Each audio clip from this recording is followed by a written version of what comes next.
The levels of sanctioning that we are seeing, hundreds of thousands of people who can have their benefits stopped for a minimum of 4 weeks. That's an absolute indictment on this government's policy, and it's a little bit worrying if we're trying to tout it internationally as a real success story.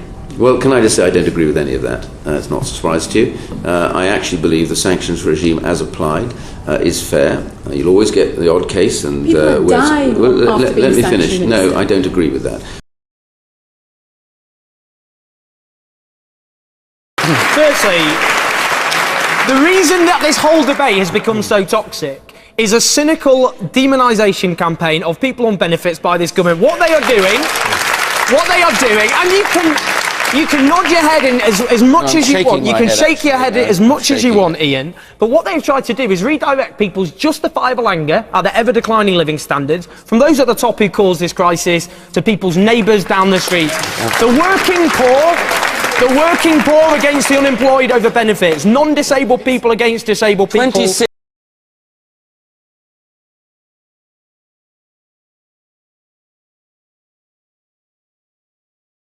Clearly there are some people who are worried that you have a plan to cut child credit and tax credits. Are you saying absolutely as a guarantee to me, that child would never benefit, happen? First of all, child tax credit, we increased by £450. And it's not going to fall? Not going to fall.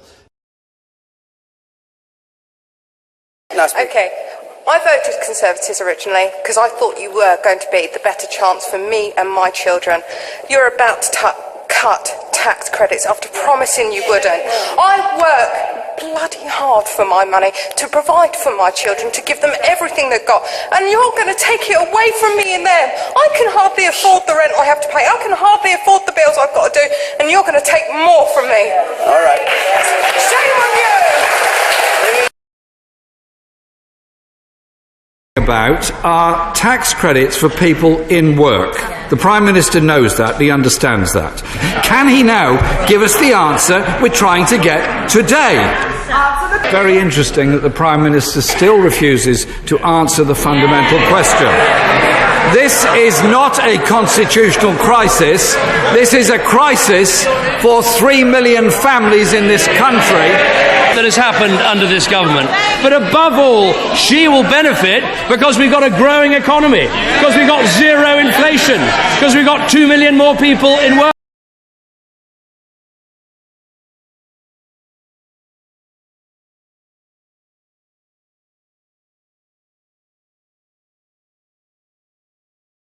Just very quickly, how on earth do you sleep at night? I've always been able to sleep okay, actually. I find if you work hard during the day, try and get your stuff done, and then I try and put it behind you, because at the end of the day, if you're exhausted, you'll make rotten decisions.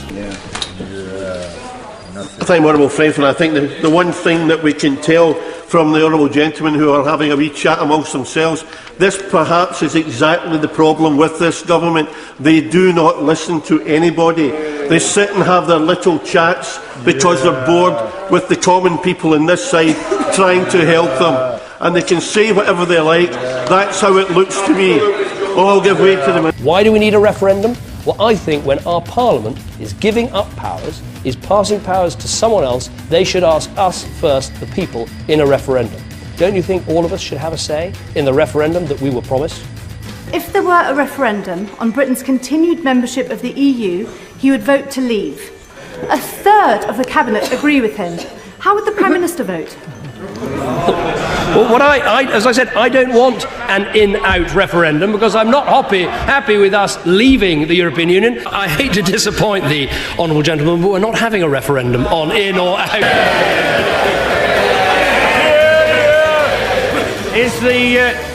Is the Prime Minister still intending to introduce the Snoopers Charter, euphemistically known as the Communications and Data Bill?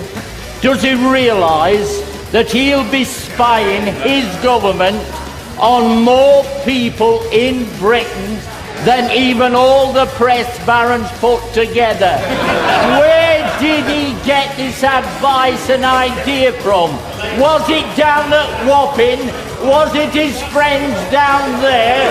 Rupert? Ian, but there are people in this country, 13 million people, who are now below the poverty line. 1 million people in one of the richest countries in the world face the indignity of relying on food banks. My full-time job is actually in mental health. I have seen myself how people have become suicidal. I have had to counsel people who have lost their loved ones, who said they did not want to be a burden on their own families because the support has been taken away. These are very, very real issues. This drive of people being called scroungers, when actually half the people on benefits are pensioners. Our pensioners in this country are not scroungers. And the Liberal Democrats in this, because you answer your own questions all the time. 60% of people claiming benefit are in work. Yes. It's because the wages are not paying enough Did you say to feed their 30 million families. people are below the poverty 13 line? million 13 people. Can you 1 million for, and yet I'm sitting next to Ian Duncan-Smith, who quite happily labels the poor people as scroungers. I've never labelled them as scroungers. I have never labelled when you them claim scroungers £39 just for a breakfast, No, like we you can't label- afford your own no, breakfast, no, I when you live haven't on your said wife's £39 for estate and have breakfast. taken £1.5 million Honestly, of taxpayers' money, what a load of that's old what I nonsense. call What a scroungers. load of old That's what nonsense. I call shirkers. All right.